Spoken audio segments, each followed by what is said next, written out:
আগে কি ছিল বলেন তো?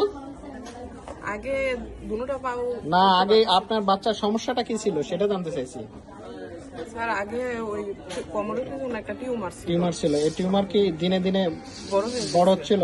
দিনে দিনে বড় হতে হতে অনেক বড় হয়ে যাচ্ছিল। অনেক বড় হয়ে গেছে। আগে কি তার প্রস্রাব পায়খানার কন্ট্রোল ছিল? যখন টিউমার ছিল কোমরের পিছনে তখন প্রস্রাব পায়খানা ঠিক ছিল? প্রস্রাব পায়খানা কন্ট্রোল মোটামুটি তখন মোটামুটি ছিল। আর যত দিন গেছে তখন আস্তে আস্তে আস্তে বাড়ছে, মানে প্রস্রাব পায়খানা নিয়ন্ত্রণ তখন চলে গেছে। হ্যাঁ, নিয়ন্ত্রণ যখন কাশি দিত তখন ঝরে পড়তো। আর আগে প্রথম দিকে ঝরে পড়তো না, প্রথম দিকে। তাহলে বড় হওয়ার কারণে আস্তে আস্তে ঝরে পড়ছে। আর হলো পায়ের শক্তি ছিল, পায়ের শক্তি। হ্যাঁ, পায়ের শক্তি ছিল। অপারেশনের পরে তো পা নাড়াই। হ্যাঁ, অপারেশনের পরে পা নাড়া, পায়ের এগুলাও সুযোগ হয়েছে। আগে এরকম বাঁকা ছিল।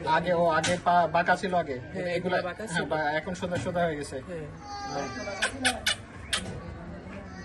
সে তো মাশাআল্লাহ এমনি হাসি খুশি অনেক বাচ্চা, সুন্দর। ঠিক আছে, তাহলে প্রস্রাব পায়খানার এটা যেহেতু আগে থেকে গেছে, এটা ভালো হতেও পারে। কি তুমি কিছু বলবা?